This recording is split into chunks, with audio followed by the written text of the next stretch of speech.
Ya, gue kembali lagi setelah beberapa bulan vakum dari dunia YouTube eh, karena ada kegiatan gue yang sangat sibuk.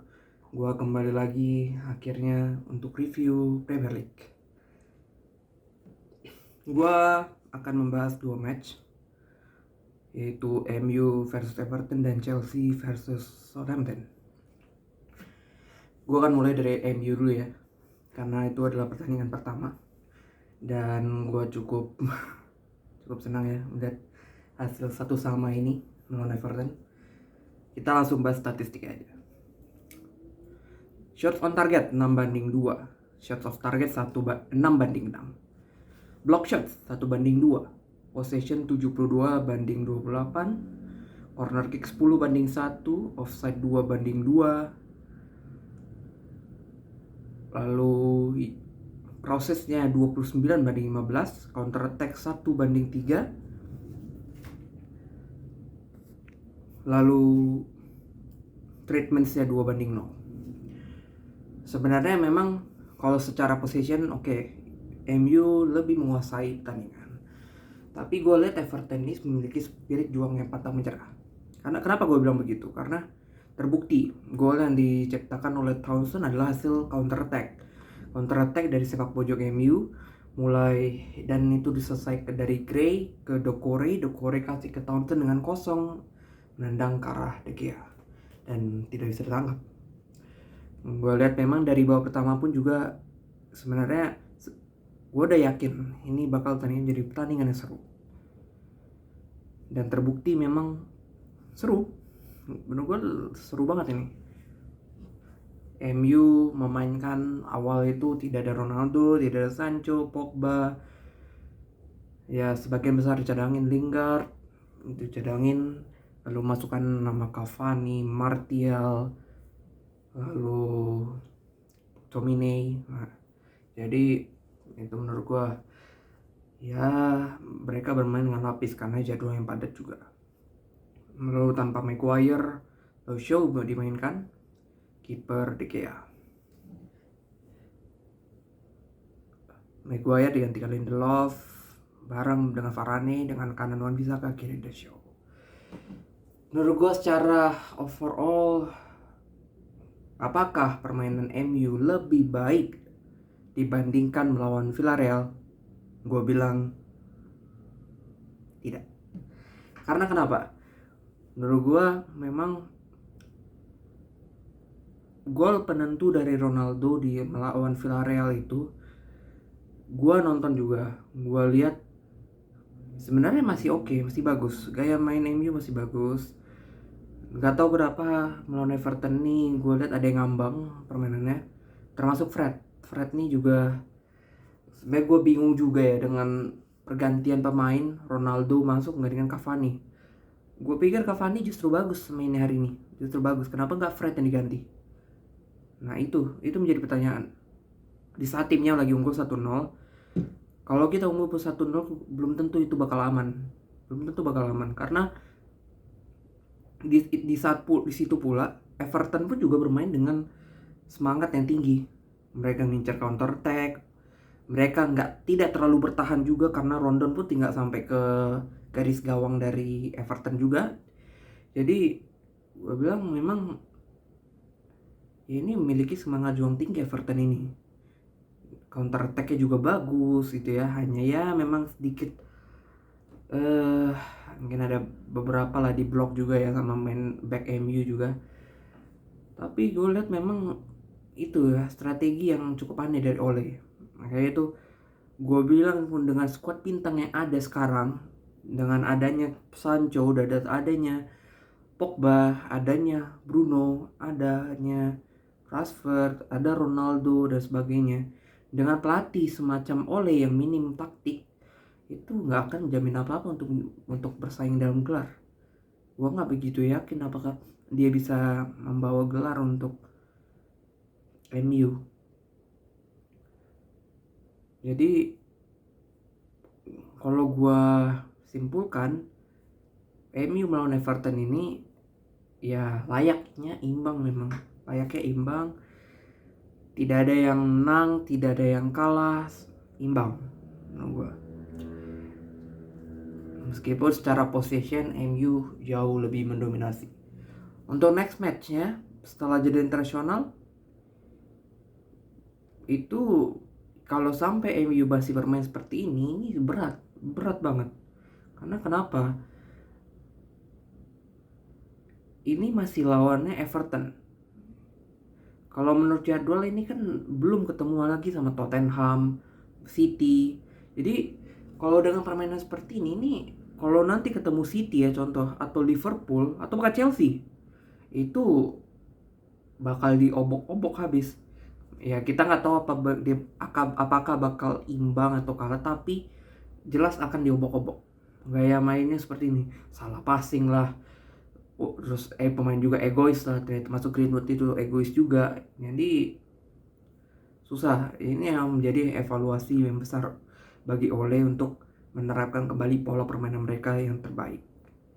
Mungkin itu gue membahas mengenai MU melawan Everton.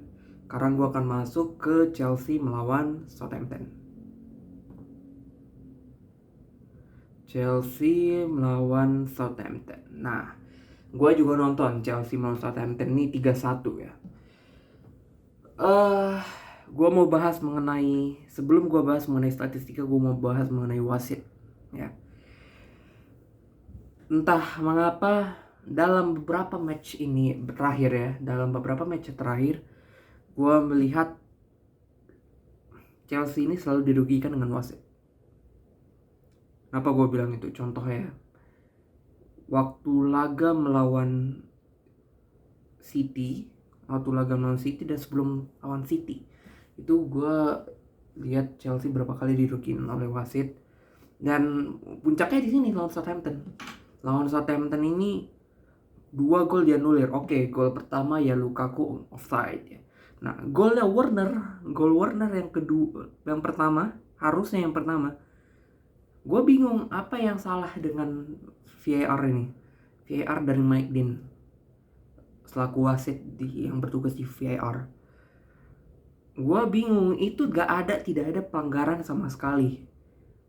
Azpilicueta itu menghadang pemain Southampton, tapi dia tidak ada kontaknya, itu tidak ada, dan dia kepleset, bukannya dijatuhin oleh Aspi. Kontaknya itu dia kepleset, pemain Southampton tuh kepleset, bukan Azpilicueta yang nabrak atau yang jatuhin. Jadi gue bingung dengan aspek wasit ini. Tapi oke, pertandingan sudah selesai, it's okay ya. Tapi gue kecewa juga dengan wasit sih. Tapi secara overall Chelsea bermain dengan semangat banget. Terlepas dari 2 kekalahan versus City dan Juventus juga, akhirnya Chelsea menunjukkan semangatnya kembali untuk merebut kembali posisi pertama dan terbukti berhasil mengalahkan Southampton. Dan gue bilang kartu merah yang diterima Ward-Prowse dari Southampton sangat layak. Karena kenapa? Jorginho tuh dijatuhkan dari belakang, dan itu kalau itu bisa bikin patah kaki loh. Itu karir dari Jorginho bisa hancur. Untung saja mungkin Jorginho ya kuat juga ya. Jadi itu yang menyebabkan dia pun tidak terlalu merasa cedera ya. Nah, gue langsung bahas statistiknya ya. Statistiknya shots on targetnya 9-2, lalu shots off target 6-4, block shotsnya 4-0. Southampton itu tidak ada block shotsnya. Possession 62-38, corner kicks 7-2, lalu crosses-nya 22-6, counter attack 2-0, goalkeeper save-nya 1-6. Chelsea memimpin, Chelsea dominasi. Man of the match pilihan gue Trevoh Chalobah. Karena kenapa? Trevoh Chalobah bermain dengan sangat solid. Itulah gue memang berpikir juga dari pertandingan melawan City dan Juventus, yang satu yang bikin salah, di Chelsea adalah sebenarnya kalau menurut netizen mereka bilang formasi yang harus diganti. Menurut gue bukan formasi yang harus diganti. Formasi boleh tetap 3-4-3 atau 3-4-1-2. Dengan dia main 3 back itu nggak apa-apa. Asal harus dilakukan penyegaran. Bukan yang main cuman ya backnya ya Christensen, Thiago Silva, Rudiger. Tidak bisa begitu terus. Tidak bisa. Kita harus paling tidak Chelsea itu harus bermain dengan adanya penyegaran pemain. Ya seperti yang dilakukan sekarang ini. Dimainkan Loftus-Cheek, dimainkan Chalobah, dimainkan ya Werner ya. Jadi dengan adanya beberapa pemain yang menjadi penyegar lapangan dan jadi starter ini, Chilwell juga. Dengan adanya ini permainan Chelsea jadi hidup kembali ya. Odoi dijadikan striker itu juga ya gue bilang memang walaupun Odoi main nggak begitu itu baik lah hari ini ya, tapi setidaknya menurut gue overall ya Chelsea main sangat semangat hari ini. Tuchel juga membuktikan bahwa Chelsea solid untuk pertandingan ini ya, terlepas dari penalti yang kesalahan Chilwell, tapi golnya Chilwell luar biasa. Golnya Chilwell, wow, itu gol yang apik banget. Dan golnya Werner yang kedua, Lukaku tiang, Azpilicueta, gol Chilwell ya. Golnya Werner umpan dari Barkley, diselesaikan Aspi, Werner langsung, wah itu kerjasama yang luar biasa. Barkley juga akhirnya menunjukkan kualitasnya. Mungkin ini jadi tanda-tanda bahaya buat Saul ya. Saul pemain pinjaman dari Atletico. Kalau dia tidak bisa menemukan performanya seperti di Atletico, susah akan menembus ke skuad utama Chelsea. Jadi menurut gua ya pada inti aja Chelsea Southampton sangat layak dimenangkan oleh Chelsea. Nah, masalah terakhir dari Chelsea adalah yang ditanya-tanya oleh netizen itu adalah 80 menit setelah selesai kartu merah dari Southampton, Chelsea agak susah menyerang. Ya memang gue mengakui bahwa Southampton bermain dengan sangat tangguh, apalagi kipernya. Ya gue udah tahu kipernya pun memang ya City aja ya, Manchester City aja 0-0 menurut Southampton. Itu karena siapa? Kipernya. Kalau tuh kiper bukan McCarthy, hancur, pasti hancur. Ketolong oleh kipernya. Gue bilang back Southampton ya gitu-gitu aja, biasa aja gitu ya. Kecuali Livramento itu bermain cukup oke, akademinya dari Chelsea.